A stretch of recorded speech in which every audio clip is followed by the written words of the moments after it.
So why did I interview Nathaniel? Well, because I want to destigmatize bipolar disorder. As much as the terms bipolar disorder are thrown around in conversation, I've actually been surprised with how much people don't know about it. So today we sit and have a conversation about it, what it could look like, and possible treatment options.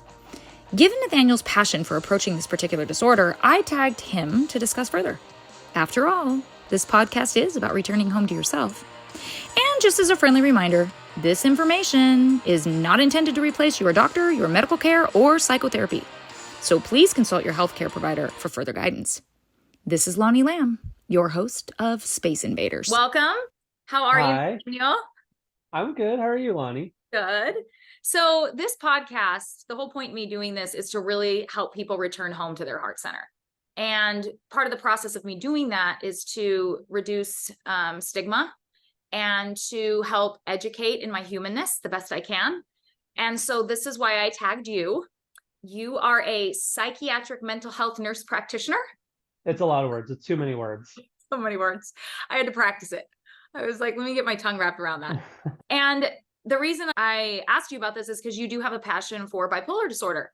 Mm-hmm. And I am very curious about all the elements of that. And I know that there's a stigma around that specific disorder. And I'm hoping that we can knock that stigma down and we can get some questions answered and maybe educate people on like why saying somebody that's bipolar is crazy or that they're messed up or that is really very unhelpful for that population. And I think that if we could just get a little bit more information, and I feel like you were the best person that I could tag to do that. And so thank you so much for being here. No, I'm happy to be here, Lonnie. I do have an interest in bipolar disorder and a decent amount of experience with it, assessing and helping treat. And I've done a lot of learning on the topic. And I do think it is something that is super important to talk about publicly and for the general population to have a bit more information on.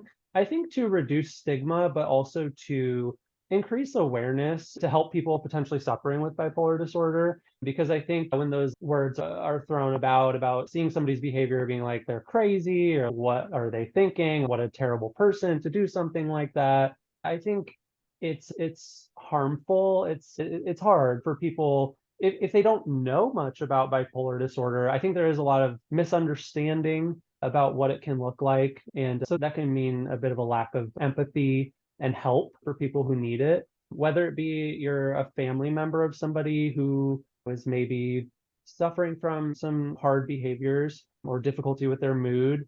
And if you have more of an understanding of what bipolar might look like, you can help that person rather than being like, what is wrong with you? I think it's super important to talk about, and I'm happy to be here to talk about it. And as far as some of the common conceptions of what bipolar is, I would love to speak to that more and what clinically more what it can look like. And it can look like a lot of different things. But one thing that I hear a lot is more typical difficulties with emotions and behavior. Like in a relationship, people might feel like their partner is agitated today or they're irritable and it's every other day. I don't know what mood I'm getting with them. Some days they're a little bit more irritable, some days they're a little bit nicer. And something like that is maybe a bit more just normal human experience rather than what bipolar can look and some of the difficulty that can come with that. So that's one thing that I hear a lot is, am I bipolar? Like my husband tells me I'm bipolar because I'm irritable often. And it's no, probably we've got to have that assessment. So there's definitely some misconception. So I'm happy to be here and talk about it. I don't know if you've experienced similar things in your experience. It's interesting because I get the people that come to me are usually family members. And I will get the comment of the highs are so high and the lows are so low. So it's got to be bipolar. And I have the same reaction that you have. It's like, well, we don't know that necessarily. So, you know, I can sit and assess, but my first line is to refer out just to be able to get that proper assessment so that we can actually see, okay, is it actually bipolar? Is it something else? Is there comorbidity, which means for the listeners that two things are existing together? You know, so I hear a lot of the highs of the high and the lows of the lows. So that's why I think it's so important for somebody in your line of work to be able to like, let's just hear what you have to say about it. And I think that is what benefits the public and the populations that we're speaking to. What is bipolar? Like when you hear bipolar, what does it even mean? So what it means, it's a loaded question a little bit because in my profession, we go based off of the DSM currently in its fifth edition. So the DSM is the Diagnostic Statistical Manual. It's put together by a number of psychiatric psychological professionals in committees, and it's been in place for decades. And it's gone through revisions over the decades. And so in its current edition, the fifth edition, which has been around for about 1 decade now, so there's a few types of bipolar disorder in the DSM. Yes. And I can talk about, we don't have time to talk about it today, but again, we could talk about the history of We the can DSM. have you back. Like, it will be fine. A monthly episode with Nathaniel, we'd be fine talking about all this. Because so the DSM is really its own episode, but I would say bipolar disorder is one of the disorders that has been around historically with a lot of good empirical evidence and data backing up its validity as a diagnosis. And in my personal experience, especially working in inpatient psychiatric hospitals, it's a very clear disorder, especially when manic. So in the DSM, bipolar disorder, right now there's two clearly labeled bipolar disorders. There's bipolar 1 and there's bipolar 2. So with bipolar 1, going through the kind of diagnostic specifiers in the Diagnostic Statistical Manual, it requires one manic episode in your lifetime. So that's all that it really requires for a diagnosis of bipolar 1.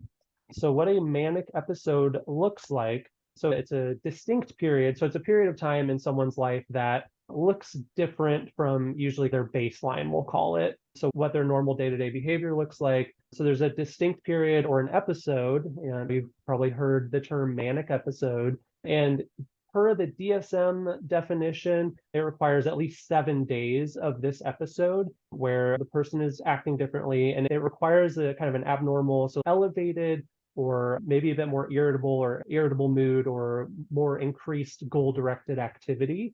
So that basically means a lot of times if you're in an elevated mood, you're feeling a lot better about yourself.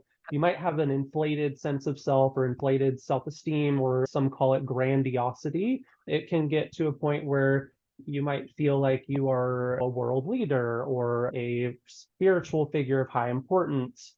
And then that can also lead to, with this goal-directed activity, doing more productive things to go off of that. If you think you're a world leader, you might start writing a novel. You might write a novel in 24 hours. So there has to be that distinct period with that elevated kind of either mood or sense of self. It can also be elevated kind of irritability, like intense irritability, where others around you are like wondering what's going on.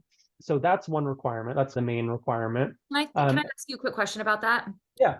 Sleep in that time. We have a massive reduction of sleep. Doesn't exist period of time.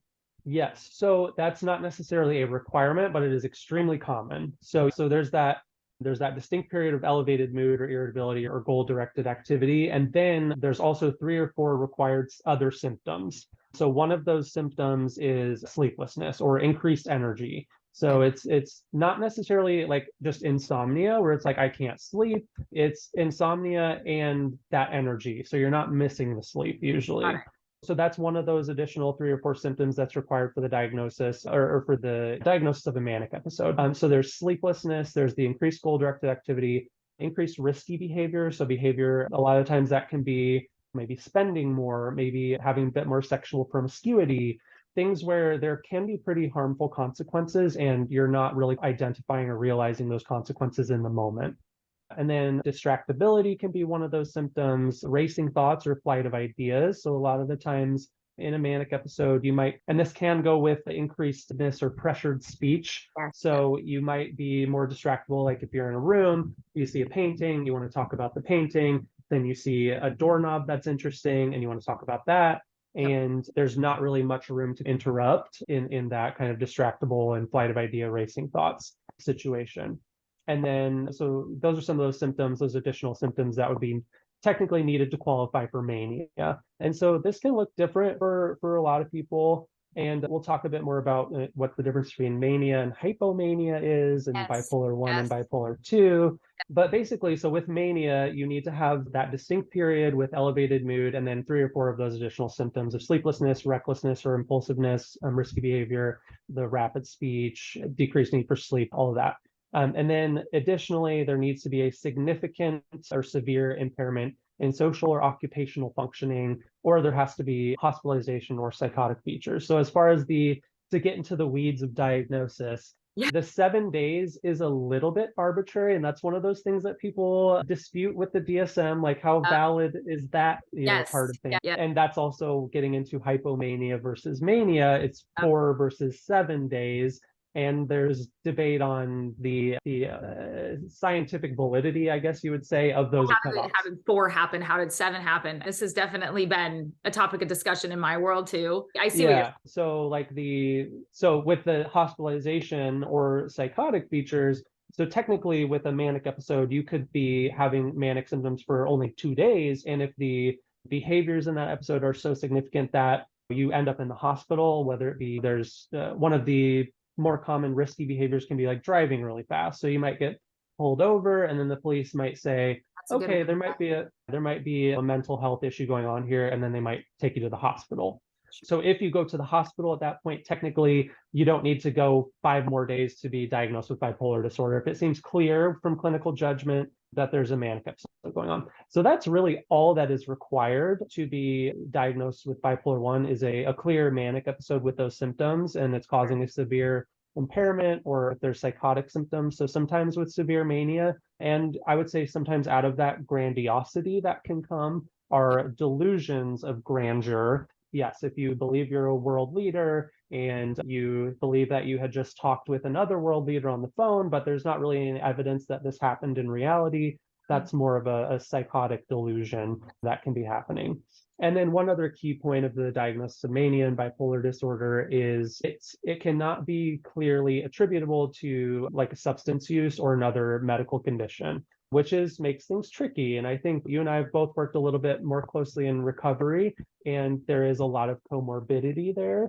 Yes. But it also makes diagnosis difficult, especially if you're not the one in the emergency department or in the inpatient psychiatric hospital seeing the manic episode. Absolutely. And you have to go based off of your interview and talking with the patient and trying to discern if there had been a clear manic episode in the past that was organically or biologically, however you want to call it, derived, or if there had been substance use such as cocaine or like amphetamines, whether it be meth or stimulants, that can cause symptoms that look a lot like a manic episode. Sure. But a lot of the times you're in a manic episode, you might be more impulsive or reckless and using more substances that you might not otherwise want to do.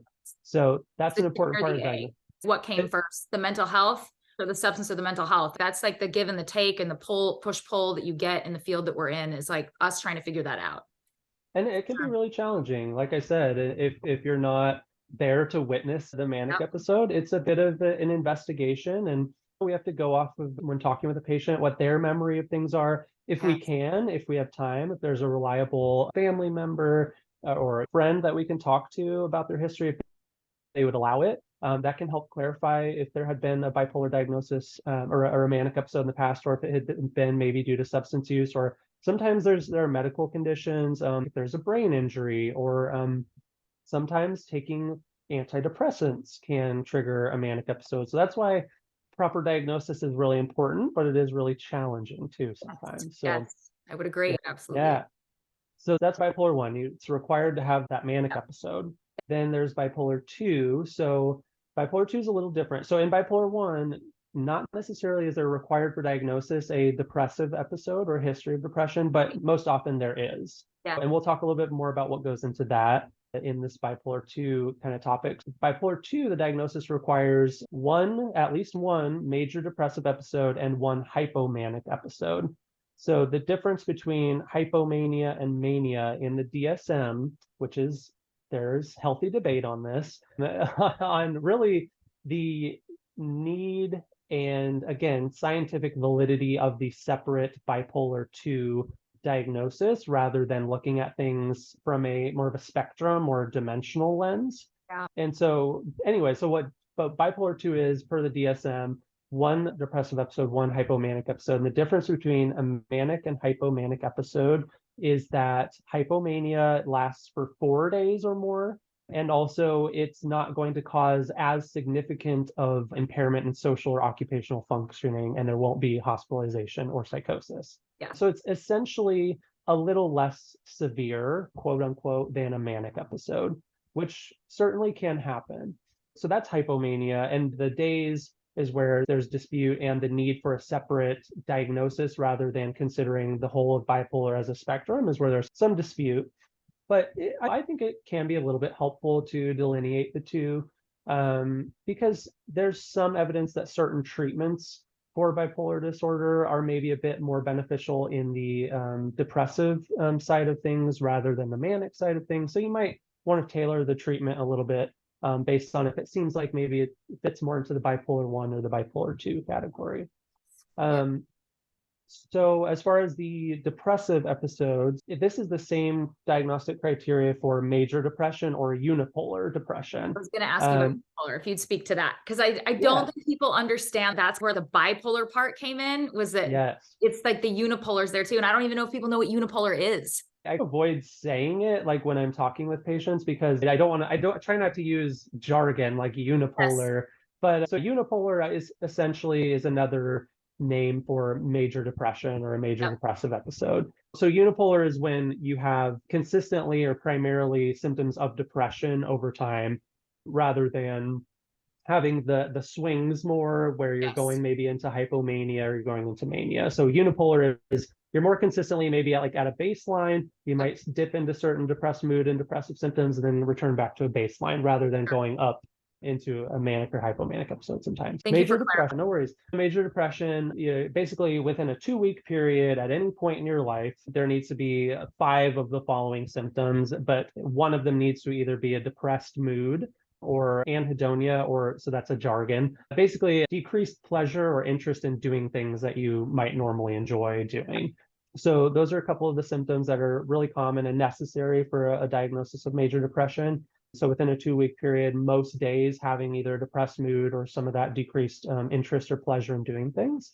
And then some of the other symptoms, like I said, 5, again, some of the numbers they're a bit arbitrary, but basically if you're having several symptoms, sleep or appetite disturbances, and that can be either eating more or eating less or sleeping more or sleeping less. So it just depends on your experience. Psychomotor disturbances, so basically movement changes. So if you're moving less, if you're having difficulty getting out of bed, or the opposite, if you're feeling more restless, like you have to be moving around more. And maybe to you and the listeners, as I know to you, but to the listeners, as you're listening to this, you might think this sounds like other things and disorders. And that's a separate probably podcast as well. A lot of the overlap between a lot of disorders in the DSM and in psychiatry in our experience. But anyway, so with those depressive symptoms, like I said, depressed mood, difficulty with sleep and appetite, with movement, there can be fatigue or less energy kind of goes along with that, can go along with that. Movement changes, feelings of worthlessness or guilt or shame, concentration, focus disturbances, and then thoughts of death or potentially suicidal thoughts. And so those need to be happening more than most days and most of the time over a 2-week period in order for it to be considered a depressive episode. So in order to be diagnosed bipolar 2, you have to have at least one hypomanic and one depressive episode within your life. And so if you have a hypomanic episode or manic episode at any point, and for some people, it's pretty rare. It might just be once every several years or pretty rarely. But if you have one of those episodes, technically you would always have a diagnosis of bipolar, whether it be 1 or 2. And that's how the treatment would go. And so with bipolar 2, typically it's considered that you're spending more time in the depressive side of things than the manic or hypomanic side of things. And that's usually the case in bipolar 1 as well, but more so considered to be in bipolar 2. There's more of those depressive symptoms. So that's what bipolar is in a nutshell. And so it can look different for everybody, and it can look more or less severe for everybody. It's good to be aware of what some of the symptoms can look like for not only a person themselves, but also I think the community at large, rather than if they see somebody and think some people might say, oh, they must be on drugs, Yes. or oh, Yes. what, like they're just acting crazy there, or like they might Absolutely. just think they're a bad person, but really there's a medical issue going on They're that needs suffering. help. Yes, they're They suffering. suffer. Anybody struggling with these symptoms absolutely suffer. And Yeah. that's really, I think there's a part of both of you and I that went into this field because we don't want to see people suffering. So we're willing to do what we can to show up for people, to be able to say, hey, look, I see you. I see Hmm. that this is symptoms you're struggling with. I also have a therapeutic lens look at, and this would be again a whole nother conversation, but sometimes I view this person as saying this is a part of them. Like this part of them is what Hmm. puts off these symptoms. And this Hmm. part of them leads the show a lot because Hmm. just from my lens, I try to, when I'm working with somebody that struggles with these symptoms, it's look at this as a full spectrum type thing. Like we want you to feel, when I say we, I always hope there's a collective when it comes to Yeah. meeting with professionals and being able to have collaborative treatment, because that Hmm. usually for me, when I'm working with another professional with that client, when that client's Hmm. giving me permission to do that, I feel like the outcome, they at least feel supported in it when we're trying to do what we feel can help them and what they feel that can help them. I wonder if you could speak to, also, you mentioned like some of the high risk behaviors. This does seem to be a population that is high risk for picking up, and we tapped on this a little bit, picking up substance Hmm. abuse and also suicide. I really want to spend a titch of time. We don't need to spend a ton of time on it, but a titch of time on just talking about like the severity of that. And like people can Hmm. become so miserable that they look at these two things as an option. Um, and how that for the public to understand that these are very unpleasant symptoms. And Yeah. if you are so miserable that you look to suicide as an option, then that is troubling. That is Hmm. troubling for anybody. So can you speak to the prevalence of that as far as suicide goes, as far as, because of course there's suicide attempts and then completion, and that's different too, but that they would be high risk for that. Is there Yeah. anything you want to add to that? No, absolutely. With bipolar disorder, it's one of the biggest risks of the disorder. There can be difficulty not only functioning in day-to-day life, especially if there's not good treatment happening, but also there's that danger of suicide. It's one of the disorders where the danger is highest, and it's a real risk, more so in the depressive side of things. But Yes. with the risky behavior, again, potentially out of a feeling of grandiosity or a delusion, or it could just simply be more risky behavior and less of that inhibition that's healthy and protective, can lead to dangerous consequences, such as again driving fast can lead Yep. to significant accidents. And so it is, again, there's that suffering happening. Especially more of the suicidality comes typically in the depressive phase of bipolar disorder. And again, I think it's something where it's really important, where if somebody has family around them, knowing that there can be that potential, but also there's potential for treatment and help. Lithium is one of the medications that's most commonly used and it's one of the oldest and has a lot of a Yeah. good kind of database, I guess you would say, or there's a lot of evidence that lithium is helpful. And especially, I wanted to bring this up with suicidality. It has evidence to be protective against suicide completion. So there's also, I love to talk about this.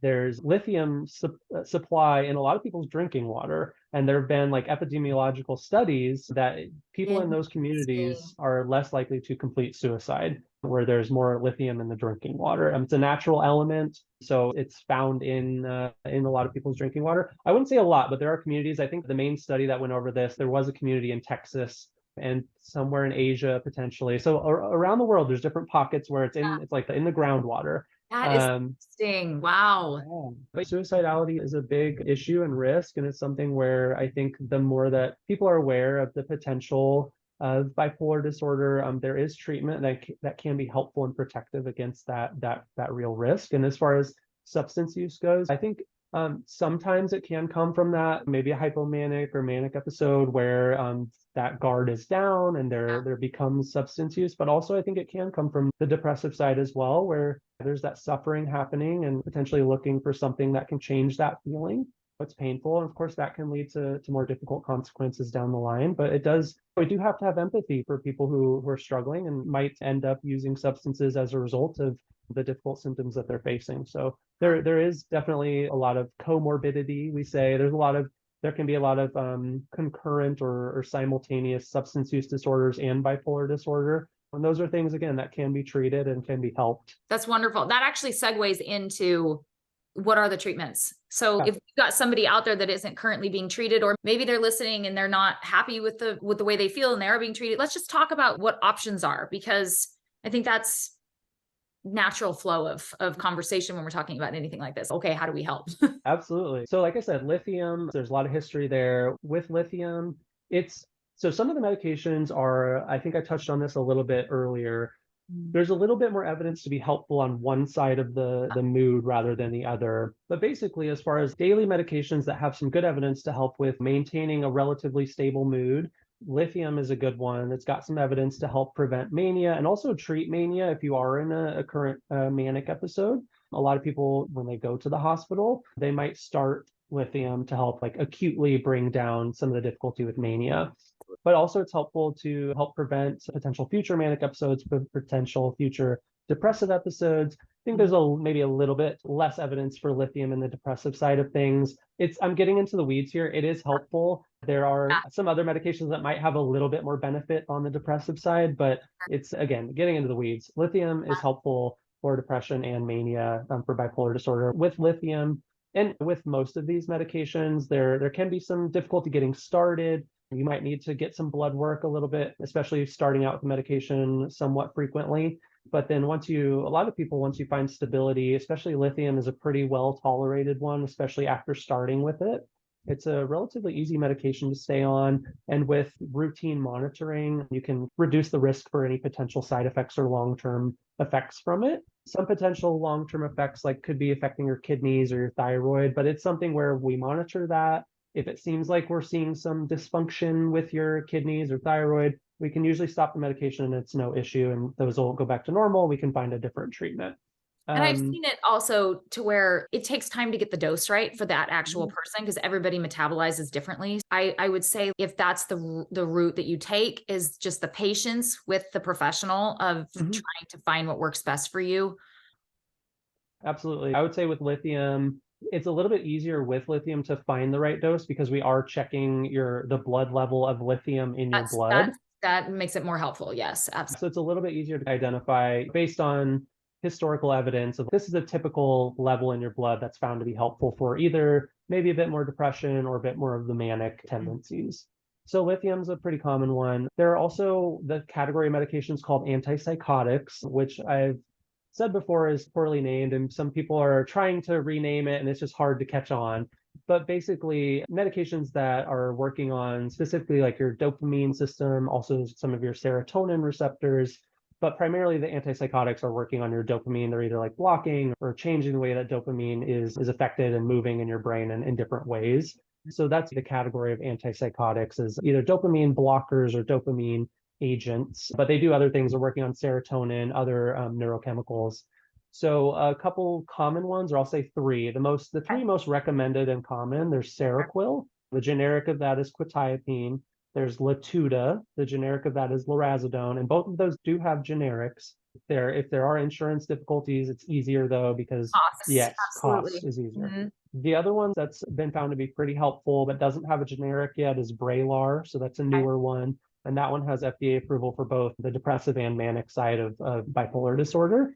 But usually you want to find one that's ideally a monotherapy or one medication that helps prevent things from escalating either way. So lithium's pretty good at that. Lamotrigine, also known as Lamictal, is another medication. This is not in the antipsychotic category anymore. Now we're in the mood stabilizers or anticonvulsant categories. A lot of medications that are used to help with seizure disorder, we've found benefit to help with mood stability of bipolar disorder. So Depakote and Lamictal are a couple of those. And those both have decent evidence as well to be helpful for overall prevention of significant exacerbation of mania or depression. Lamotrigine is probably one of my favorites because it has one of the easiest tolerabilities. So there's less side effects typically with Lamictal. Because that's a lot of times what you get up against are the unpleasant side effects that people feel. And then running into, and we can speak to this after, but getting somebody onto their medication in a form like medication management protocol, and then feeling better, and then thinking they can get off of it. And then we get into the swing of finding, I like how you said too, if we can find one medication that Yes. can address as much as possible, so that we also don't Yes. have a bag of medications that we're having to Yes. like manage. Yeah. So that's my goal. And I think is usually, it should be considered best practice. So do one thing at a time. Yeah. And so that's why I tend to, and it's always like you mentioned, it's a collaboration with the patient. I try to discuss as much as I can the pros and cons, the risks and benefits of some of these medications. And ultimately, we got to make a decision together. Yeah. I'll provide, I think, maybe several options that I think could be similarly beneficial and see how the patient's feeling. Because ultimately, you as the patient have to have some buy-in and belief that Absolutely. And be like a big part, a big player in the game of getting your Mhm, own treatment and being able to have a absolutely, voice. Cause I think that is exactly. also something that, you know, somebody struggling with these symptoms may feel as though everybody around them, it's get it fixed, like giving them a voice in their own care. Mhm, And I think you did mention earlier getting, if there's a friend or if there's a family member, and it has been, there is research out there that demonstrates that when you have medication and then you have therapy, those two together are helpful and part of therapy. And you can speak to this too if you'd like, but for me, if I'm able to invite family members, if that's okay with the mhm, client, if I'm able to invite family members and that's a safe space, because that's mhm, also another thing that we have to be very considerate of is like, how safe is this space? yeah, So if it's a safe space, then being able to have it be a team where it's for the person's best interest and not this power play where they mhm, feel like they're being worked again, like yes, we're yeah. going towards them instead of working with them. Like allowing that collaborative movement with them is so Mhm. important. So I agree 100%. And I think also speaking about family and therapy, getting to alternative treatments, also Yes. alternative to medications. Individual therapy, I think, is very valuable, specifically evidence in like CBT, but I think Yes. there's probably a variety of modalities in therapy that have evidence to be helpful for Yeah. stability for bipolar disorder. Also, though, family therapy, I've seen some evidence, Yes. different types Hmm. of family therapy. So getting into that too, Yep. can be really helpful. And the family therapy is also like there's support groups and there's programs that families can actually do so that the family's emotional response also isn't constantly elevated by their family member.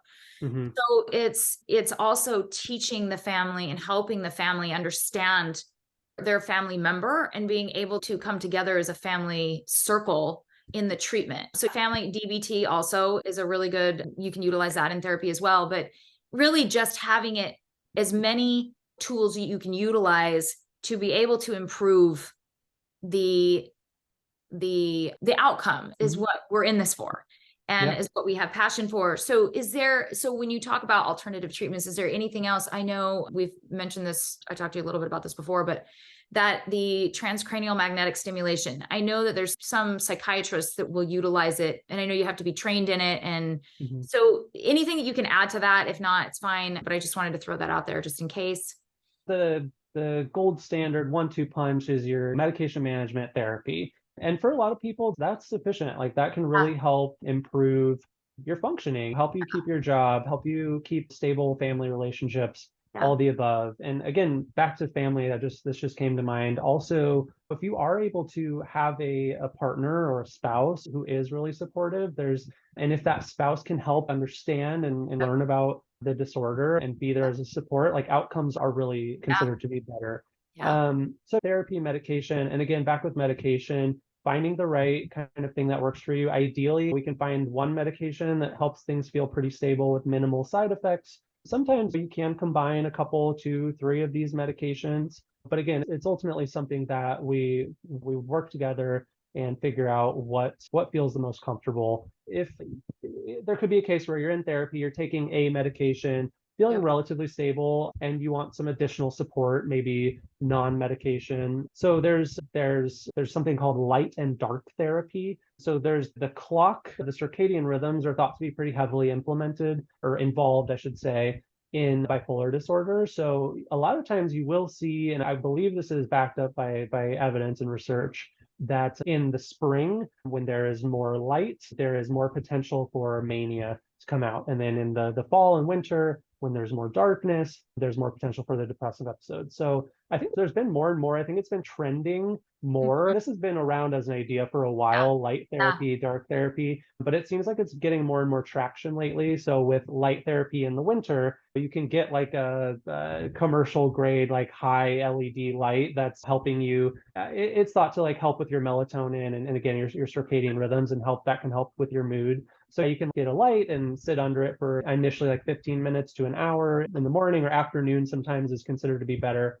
And then on the opposite side of things, in the fall, you can get more into dark therapy where you're making sure your room is really dark, maybe blackout curtains, blue light glasses at night, making sure you're not having too much like screen time at night, having a Yep. really dark room. So there's been some evidence that those can be really helpful to promote stability of bipolar disorder as well. Also, some supplements, again, so vitamin D, especially in the winter. There's some decent evidence that can be helpful there as well. Omega-3s, and a lot of supplements are basically what we're missing from our diet. So in Yeah. some cultures and places, you might not need this as much. Places that are eating fish more and getting those omega-3s. Well, and in the So winter, we're not out in the sun as much too, so the vitamin D is exactly, going to drop. So exactly, yeah, it's been discussed for a long time, but that's a great approach to this, like putting yeah. those two things together. And then so TMS, we talked about this a little bit before. It's still a new thing, relatively speaking. And I think down the line, especially if a lot of treatments are not working out, if you've tried ECT and that's something, electroconvulsive therapy, that's something that deserves a whole podcast as well. Yes, I'd But be so interested in talking further about that. But that we would take on a whole nother. but there's some pretty good evidence and also a lot of history and safety data with that to help with bipolar disorder as well. But if you've tried medications, you've tried ECT, and you have potentially the resources to do TMS, there is some, I would say, some promising research coming out, especially for potentially the depressive side of things. So I would say that's something that could be looked into. I think also there's some evidence for exercise and yoga, and my patients roll my eyes when I say those things because they hear that a lot. I think from maybe their primary Probably care their providers. therapist. Yeah, maybe. But they're just, those are things that are very hard to change and commit to, which is totally understandable. But so there's a lot of different kind of things you can do to help with stability of bipolar disorder. I would say ideally with recommendation from your provider, whether it be your therapist or psychiatric provider. Absolutely. But there's definitely other things that people can do to help with stability and maybe reduce the potential need for, maybe if you have more consistency with the light dark therapy, or you're exercising more, or you're having more family therapy, like maybe you can reduce some other intervention that's Sure. So to wrap it up a little bit, we've talked so much about this, and I think there's so much good information here to chew on, and recommending that people, like you just said, discuss it with your doctor, discuss it with your provider, see what type of approaches we have. Let's talk briefly about hope. Having hope that it doesn't have to be miserable. It doesn't have to be scary. You're not crazy. People need to stop saying that. Let's just be honest, because it's crazy. Like, let's just take it out. So if we can speak to hope for struggling with these symptoms. Absolutely. There are so many treatments and people out there that are wanting to help.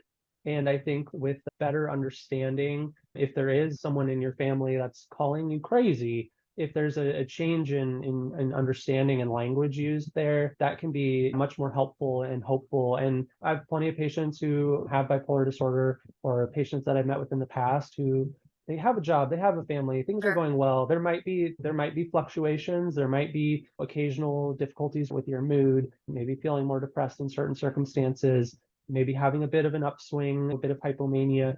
But there really can be a great stability of symptoms, especially with some good treatment, with a good team and family approach.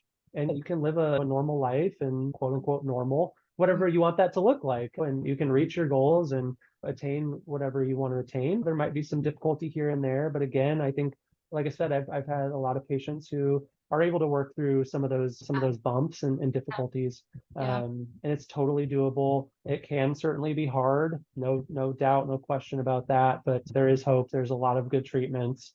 I think there's a lot to learn too. I think it's something as simple as that, as the people around you just learning and understanding better. Like there's potential there. Like there's a lot of misunderstanding that can be clarified. Absolutely. And that can bring hope when that is clarified. And sometimes it takes some time, but there's definitely hope, Lonnie. Like I try to tell people that too. I'm like, look, like this isn't like, you're taking steps to getting better, and don't stop looking for what fits. It's if one thing doesn't fit, keep trying. If you're sitting with somebody that you're like, I don't know if this is the right fit, find the right fit.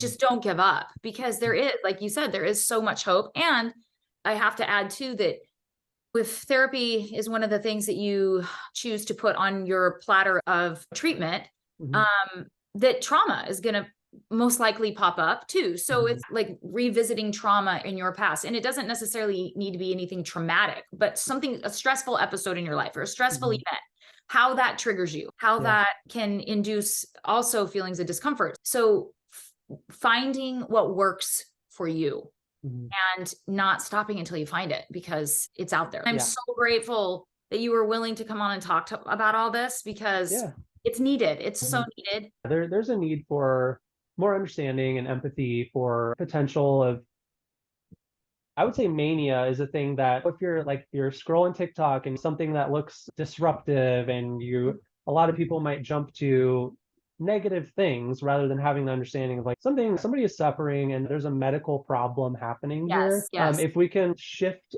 society's lens there to wanting to help rather than gawking or assuming things, I think that can ultimately be really helpful. And again, because there is that hope, like it's something where we don't need to say this person's crazy, as if that's it, that's final. This person's having an issue with an illness right now that can be treated and can be helped. What would we do with somebody that had symptoms of diabetes, right? It's okay, we get them the care that they need.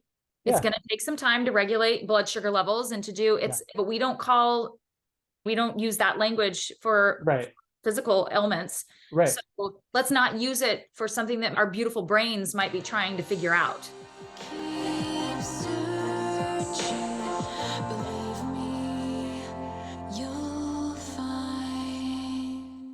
Hey y'all, today I interviewed Nathanial Kamerick. Nathanial has been working with patients in psychiatric settings for over 10 years. As a psychiatric mental health nurse practitioner, he's able to offer comprehensive assessments, diagnose common psychiatric disorders, prescribe medications, and perform core elements of psychotherapy in his practice. He founded Neighborhood Mental Health with the goal of expanding access to mental health care in a simple and approachable way. He believes peak mental health often requires a healthy neighborhood, and the goal of Neighborhood Mental Health is to help bring the elements of a healthy neighborhood to wherever life currently finds his patients.